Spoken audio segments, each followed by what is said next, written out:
নমস্কার, আমি সাধনা। আজকের বানাবো আমি ফুলকপির পরোটা। ফুলকপির এই পুর ভরা পরোটা খেতে খুব সুস্বাদু হয়। এই পরোটাগুলো পুরে ঠাসাই থাকবে আর ফেটেও যাবে না। এদিকে আমি ফুলকপি নিয়ে নিয়েছি। ফুলকপিগুলোকে একটু ছোট ছোট করে কেটে নিয়েছি। ফুলকপিগুলো কেটে নিয়ে এবার ফুলকপিগুলোকে আমি ধুয়ে নেব। ভালো করে ধুয়ে নিয়েছি। ধুয়ে নিয়ে আমি ফুলকপিগুলোকে গ্রেট করে নেব। ফুলকপিগুলোকে আমি গ্রেট করে নিচ্ছি। এরকম ছোট ছোট করে গ্রেট করে নেব।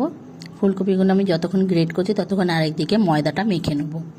প্রথমে ময়দা নিয়েছি আমি 1 কেজি, আর নিয়েছি স্বাদ মতন লবণ, আর 3 চামচ মতন সাদা রিফাইন তেল, আর অল্প একটু জোয়ান দেবো। দিয়ে ভালো করে ময়মটা করে নেব। ময়মটা ঠিক এরমভাবে করে নিতে হবে। এবার অল্প অল্প করে হালকা উষ্ণ গরম জল দিয়ে ময়দাটাকে মেখে নেব। ময়দাটা আমার মাখা হয়ে গেছে। অল্প একটু তেল মাখিয়ে রেখে দেব। ময়দাটা রেখে দিয়েছি। এবার আমি ফুলকপির পুরটা তৈরি করে নেব। কড়ায় অল্প করে তেল দিয়ে দিয়েছি। তেল দিয়ে গোটা জিরে ফোড়ন দিয়েছি, আর দিয়েছি একটু হিং ফোড়ন দিয়ে ভালো করে আমি ফুলকপিটাকে দিয়ে ভালো করে একটু ভেজে নেব।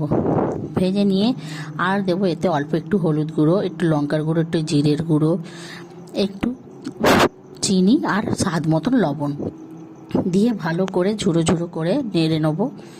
একদম শুকনো শুকনো করে ভেজে নিতে হবে, যাতে একটুও রস না থাকে ফুলকপির পুরটার ভেতরে। এবার পুরটাকে আমি ঠান্ডা করে নেব। এদিকে ময়দাটাকে আমি লেচি করে নিচ্ছি। লেচিগুলো একটু বড় বড় করে দেবো। আর আমি ময়দাটা একটু লেচিগুলোকে এবার অল্প ময়দা মাখিয়ে ছোট করে বেলে নেব। বেলে নিয়ে এর মধ্যেই ফুলকপির পুরটাকে দিয়ে দেবো। দিয়ে এটাকে আমি মুড়ে নেব ভালো করে। ভালো করে গোল করে করে আমি মুড়ে নেব। মুড়ে নিয়ে এটাকে আমি অল্প অল্প করে লেচিটাকে ছোট করে বেলে নেব। আস্তে আস্তে করে বেলে নিতে হবে। আগে প্রথমে চেপে নেব। চেপে নিয়ে ভালো করে বেলে নেব। অল্প একটু ময়দা ছড়িয়ে দিয়ে আমি বেলে নিচ্ছি ছোট করে। পরোটাটা আমার এরম করে বেলা হয়ে গেছে। এবার আমি পরোটাটাকে ভেজে নেব। এদিকে চাটু বসিয়ে দিয়েছি। চাটুটা গরম হয়ে গেলে পরোটাটাকে দিয়ে আমি 2 পিঠ উল্টে পাল্টে ভেজে নেব।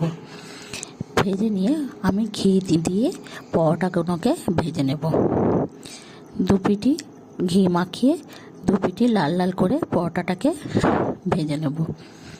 পরোটাগুলো এরমভাবে লাল লাল করে ভেজে নিতে হবে। এগুলো ভালো করে আমার ভাজা হয়ে গেছে। আর পরোটাগুলো কি সুন্দর ফুলে গেছে দেখুন। পরোটাগুলোকে এরমই লাল লাল করে ভেজে নিতে হবে। আমার পরোটার রেসিপিটা হয়ে গেছে। আপনাদের যদি এই পরোটার রেসিপিটা ফুলকপির পরোটার রেসিপিটা ভালো লেগে থাকে তাহলে একটা লাইক কমেন্ট শেয়ার করে দেবেন। সাবস্ক্রাইব করে আমার পাশে থাকবেন।